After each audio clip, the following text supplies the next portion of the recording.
अच्छे लोग दुखी क्यों रहते हैं और पापी पाखंडी लोग हमेशा खुश रहते हैं और मौज उड़ाते हैं?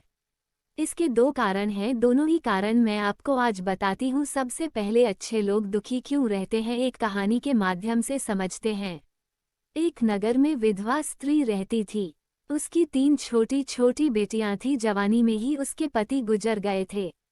तीनों छोटी छोटी बच्चियों को पालने का भार बेचारी उस अबला पर ढल गया। तीनों बच्चों को लेकर वो विधवा जाए तो कहाँ जाए, कुछ काम धाम भी नहीं कर सकती थी।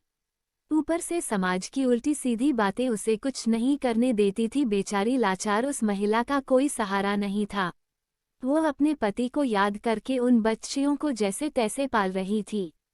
पति के गम में बीमार पड़ गई। उसे उन बच्चियों की चिंता थी कि क्या होगा, कैसे इनका पालन पोषण होगा। उन्हीं बातों को सोच सोच कर एक दिन उसकी तबीयत बिगड़ गई। उसका अंतिम समय निकट आ गया था। धर्मराज का एक दूत उस विधवा स्त्री के प्राण लेने धरती पर आया। लेकिन वहां का नजारा देख वह दुविधा में पड़ गया। उसने देखा महिला जमीन पर पड़ी हुई है और उसकी तीनों बेटियां उसके ऊपर सिर रखकर पड़ी है। यह देखकर उसको दया आ गई और वह बच्चियां अपनी मां को रो रो कर जगा रही थी। फिर दूत ने सोचा, इनका पिता पहले ही मर चुका है। अगर मैं इस स्त्री के प्राण लेकर गया तो यह बच्चियां किसके सहारे रहेगी, कौन इनका पालन पोषण करेगा। यह सोचकर वह देवदूत और स्त्री के प्राण लिए बिना ही लौट गया। धर्मराज कहता है, तुम तो उस स्त्री के प्राण लेने गए थे, फिर खाली हाथ कैसे आ गई। तब देवदूत कहता है, हे स्वामी, मेरी गलती को क्षमा करना। मैं चाहकर भी उस स्त्री के प्राण नहीं ला पाया। अगर मेरी जगह आप होते तो शायद आप खाली हाथ ही लौटकर आते। मैं उस महिला की बच्चियों का दुख नहीं देख पाया और रो रही थी।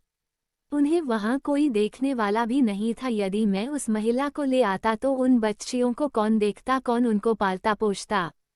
पृथ्वी लोक मनुष्य तो इतने स्वार्थी हो गए कि बिना मतलब के तो कोई किसी का सहारा भी नहीं बनता।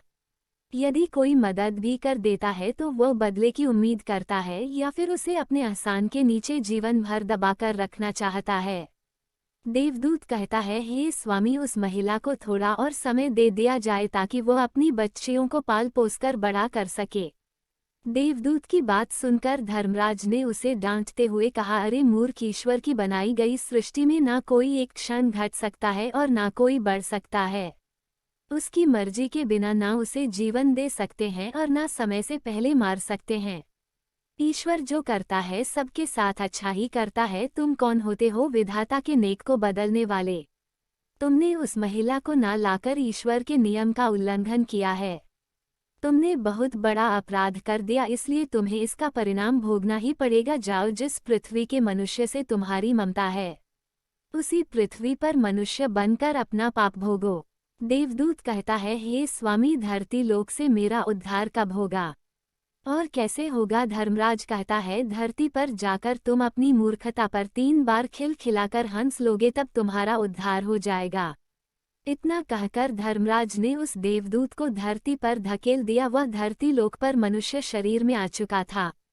उसके शरीर पर वस्त्र नहीं थे। यहाँ का एक नियम है, जब मनुष्य जन्म लेता है तो उस समय वह नग्न होता है।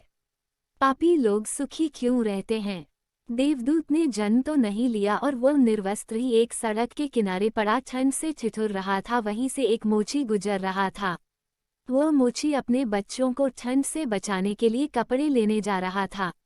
रास्ते में ठंड से ठिठुरते एक नग्न व्यक्ति को देखकर उसे दया आ गई। उसने अपने बच्चे को तो कपड़े नहीं लिए, लेकिन उस देवदूत को कपड़े और कंबल जरूर खरीद लाया और कपड़े लाकर उस देवदूत को दे दिए। देवदूत कहने लगा है, भाई, आपने मुझे कपड़े देखकर मुझ पर बहुत बड़ा उपकार किया है, लेकिन कपड़े देकर आपने मुझे ठंड से तो दूर कर दिया। ना तो मेरा कोई घर है और ना कोई परिवार, ना कोई भोजन का कोई साधन। तब मोची बोला है, भाई, तुम मेरे घर चलो, मैं तुम्हारा सारा खर्चा उठा लूंगा। और वो मोची देवदूत को लेकर घर पहुंचा। उधर मोची की पत्नी ने देखा कि उसका पति बच्चों को कपड़े लेने गया था। कपड़े तो कुछ लाए नहीं, उल्टा एक आदमी को घर बुला लाया है। पत्नी अपने पति से झगड़ने लगी और उसे भला बुरा कहने लगी। यह देखकर वह देवदूत बहुत जोर जोर से हंस पड़ा। मोची ने पूछा, अरे भाई, तुम हंसते क्यों हो? ऐसा क्या देख लिया आपने? तब देवदूत ने कहा है, भाई मेरी हंसी का रहस्य मैं आपको नहीं बता सकता, समय आने पर मैं तुम्हें स्वयं बता दूंगा। वह देवदूत मोची के घर में रहने लगा और कुछ ही दिनों में उसने मोची का सारा काम सीख लिया। देवदूत के द्वारा बनाए गए जूते और चप्पल खूब बिक रही थी। कुछ ही दिनों में मोची धनवान बन गया। दूर दूर तक उसके जूते फेमस हो गए थे, यहाँ तक कि राजा महाराज तक उससे जूते बनवाने का आदेश देते थे। जब से देवदूत उसके घर आया था उसकी तो किस्मत ही चमक गई थी, धन की कोई कमी नहीं रही, सब कुछ अच्छा चलने लगा। एक दिन की बात, राजा का एक सैनिक चमड़ा लेकर उसी मोची के पास आया और बोला, देखो हमारे महाराज इसी चाम के बने जूते पहनना चाहते हैं, यह चाम बड़ा कीमती है, तुम ठीक से इसे एक जोड़ी जूते तैयार कर दो, यह चाम खराब नहीं होना चाहिए, पर ध्यान रखना इस चमड़े के जूते ही बनने चाहिए, भूल से भी इसकी चप्पल मत बना देना। राजा का सैनिक चमड़ा देकर चला गया। इधर मोची ने भी देवदूत को समझाया कि देखो राजा वाली बात है, इसमें कोई गलती ना करना, चमड़ा भी बहुत कम है, इसलिए चमड़ा खराब नहीं होना चाहिए। जूते की वह कहकर गया है तो जूते ही बनाना, गलती से यदि चप्पल बना दी तो राजा हमें कठिन से भी कठिन सजा देगा। मोची के इतना समझाने के बाद भी देवदूत ने चमड़े से चप्पल ही बनाई। चप्पल देकर मोची की सांसें फूल गई। वह देवदूत को डांटने लगा, यहाँ तक कि डंडा लेकर उसे मारने के लिए दौड़ा। कहने लगा, अबे मूर्ख, तुझे बार बार समझाया कि जूते ही बनाना, लेकिन तूने चप्पल ही बना दी। अब राजा हमें नहीं छोड़ेगा, तू भी मरेगा और साथ में मैं भी मारा जाऊंगा, वह हमारे पूरे घर को फांसी लगवा देगा। मोची को अत्यंत दुखी देखकर देवदूत एकदम से देखकर खिलखिलाकर हंसने लगा।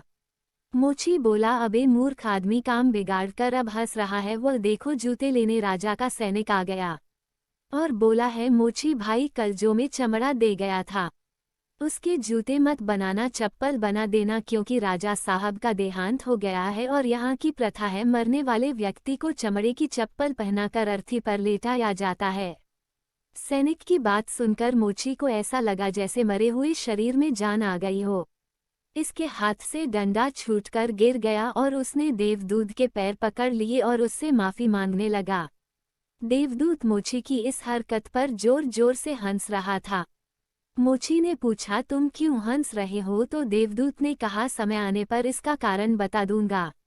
दूसरे दिन एक बुढ़िया के साथ 3 लड़कियां मोची की दुकान पर आई थी, उनकी शादी होने वाली थी और वह तीनों अपने लिए जूतों की नाप देने आई थी। देवदूत ने तीनों लड़कियों को पहचान लिया कि यह 3 वही लड़कियां वही है जिनकी मां को न ले जाने के कारण आज मैं अपने किए की सजा भोग रहा हूं। और यह लड़कियां काफी बड़ी हो गई है, अच्छे घर में पली बड़ी मालूम पड़ रही है। बुढ़िया कहती है, हाँ बेटा, बचपन में इनकी माँ चल बसी, इसलिए इनको मैंने मेरे पास रख लिया। मेरे पास करोड़ों की दौलत है और दुर्भाग्य से मेरा भी कोई नहीं है, तो इनको मैंने मेरे पास रख ली है। मैंने इनको पढ़ाया लिखाया और अब इनकी बहुत खानदान में इनकी शादी कराने जा रही हूँ। लड़कियों का भाग्य देखकर देवदूत सोचता है, परमात्मा जो करता है अच्छा ही करता है। अगर उस समय में इनकी माँ नहीं मरती तो आज यह भूखमरी और दरिद्रता में ही पड़ी रहती। इनकी माँ के मरने के बाद आज तीनों लड़कियां बहुत बड़े घराने की बहू बनने जा रही है और इस बुढ़िया की करोड़ों की संपत्ति की मालिक भी बन चुकी है। यह सब देखकर देवदूत अपनी पहले की मूर्खता को सोचकर जोर जोर से हंसने लगा। मोची ने पूछा, आप क्यों हंस रहे हो? अपनी हंसी का कारण बताओ। देवदूत मोची से कहता है, मैं एक देवदूत हूँ और अभी जो यह तीनों लड़कियां जो जूतों की नाप देकर गई है इनके माता को लेने आया था, लेकिन उस समय यह तीनों छोटी छोटी थी तो इन पर तरस खाकर मैं इनकी माँ को नहीं ले गया और इनके पिता का पहले ही निधन हो गया था। इस कारण मुझे धर्मराज ने श्राप देकर धरती पर भेज दिया। मैं बिना कपड़े के एक सड़क के किनारे पड़ा था, तब तुम मुझे अपने घर ले आए और उस समय तुम्हारी पत्नी तुमको खूब लड़ी थी, क्योंकि तुमने अपने बच्चों के कपड़ों के पैसों से मेरे लिए कंबल और कपड़े खरीद लिए थे। तब मैं पहली बार तुम्हारी पत्नी की मूर्खता को देखकर खूब हंसा था, क्योंकि तुम्हारी पत्नी उस लाभ को नहीं देख पा रही थी जो मेरे आने से तुम्हारे घर में होने वाला था। और दूसरी बार हंसी जब आई जब तुम राजा के जूते नहीं बना सके और तुम डंडा लेकर मेरे पीछे भागे थे। उस समय तुम राजा के बारे में सोच रहे थे, लेकिन तुमको यह मालूम नहीं था राजा के साथ क्या घटना घटने वाली है। जिसके कारण राजा को जूतों से अधिक तत्वों की आवश्यकता पड़ गई। हम किसी भी चीज को देखकर या सोचकर दुख मनाते हैं जो हम उसे नहीं देख पाते वह होने वाला होता है। कई बार परमात्मा हमारी अच्छा या भलाई के लिए हमारे साथ बुरा करता है, पर हम उसे देखकर भगवान को कोसते हैं। हम उस अच्छे को नहीं देख पाते जो हमारे साथ भविष्य में होने वाला है। कई बार हमारे साथ वर्तमान में अच्छा होता है तो हम बहुत खुश होते हैं, लेकिन हम यह नहीं देख पाते कि भविष्य में क्या होने वाला है। हमारे साथ हमेशा दो तरह की घटना होती है, अच्छी और बुरी, लेकिन हमें हमेशा यह सोचना चाहिए भगवान जो करेगा अच्छा ही करेगा, यह सोचकर आगे बढ़ना चाहिए। अच्छे लोग दुखी इसलिए रहते हैं कि अच्छे लोगों के साथ बाद में अच्छा हो सके। और दूसरा कारण यह है कि अच्छे लोग हमेशा ईश्वर से जुड़ रहते हैं और इनको ईश्वर से जुड़ा रहना भी जरूरी है कि उन पर दुख आते रहना चाहिए। अंत में देवदूत मोची को सब कुछ समझाकर वापस धर्मराज के पास चला गया। अगर आपको वीडियो पसंद आई हो तो महादेव के सच्चे भक्त वीडियो को लाइक करके चैनल को सब्सक्राइब कर ले।